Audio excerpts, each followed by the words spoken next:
next guest is a radio host and podcaster who encourages millions of listeners each week. Yeah, his book, Life is Hard, God is Good, Let's Dance, teaches folks how to take on each day with joy in an anxious world. Please welcome Brant Hansen to the studio. Brant, good to see you, Good man. to see you, too. Yes, Thank you. So how did you come up with this title, and why now? Okay, this is probably a disappointing story, but I literally saw it on a T-shirt. No, it's honest. Okay, it is. I did. I thought that's actually really cool. And why now? Because I think we have an epidemic of anxiety in our culture. I think that's obvious. People look together and they look composed generally, but we know there's anxiety everywhere and stress. So I wanted to write about that, and actually being joyful even if the culture is in total chaos. You just mentioned this idea of infusing kind of joy into your life to deal with the anxiety and anxiousness that's all around you.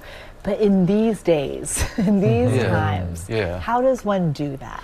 Well, joy, I love the definition that scholar Dallas Willard gave about joy. He said it's a pervasive sense of well-being regardless of circumstances. So that's something, no matter what's actually happening around you, you can even be grieving and have this sense of, it's like a baseline sense of well-being that comes from trusting God. Like even in the midst of all that stuff, so you're not subject to all the other stuff that's going on.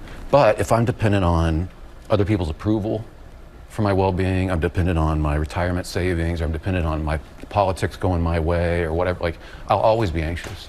Because that stuff's temporary. It's so hard to trust God when you're in the middle of it, because you're thinking about what has happened in the past and what could happen tomorrow. I know. It's hard to be in the present. It's very hard. It's harder to live a life of anxiety, though.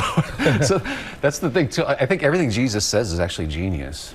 And when he tells us, he's like, look, I know you're going to have trouble in this world. He literally says you're going to have trouble in this world, but you can be of good cheer because I've overcome it. So it's not naivete. It's not knowing what's going on in the world. It's knowing more, that actually there's this deep goodness that's underneath all of this. All right, it's been a long week. We need some words of wisdom to take us into the weekend. What you got for us? What I got for you, I'm a big sports fan, like basketball, and I'm an Illinois grad, and there was a game years ago, and my wife will remember this because it was about 20 years ago, NCAA tournament. We were getting beat by 15 points with 2 minutes left by Arizona. And the whole time I was complaining during the game, just like the refs are terrible, the coach is terrible, the shooting's terrible, our players are terrible, just complaining. And I about shut off the game. And my wife's like, just watch the game with your son. Okay. They came back and won that game. It's epic.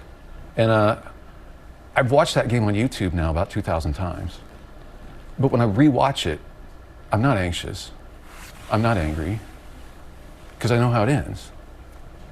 If you know how something ends, if you actually trust, like, look, I don't have all the answers. I don't know everything that's going to happen in the world, but I trust the character of God, that in the end, I'll learn that all this pain and suffering that we've endured was temporary. And there was actually a reason for it. That's a word. That's a good word right there. Thanks, man. All right, one more time for Brant Hansen, everybody. Thank you so much for being here. And by the way, you can pick up a copy of Life is Hard, God is Good, Let's Dance everywhere that books are sold, or scan the QR code at the bottom of your screen to purchase a copy. I received that. That was really good. Thank you. Really good.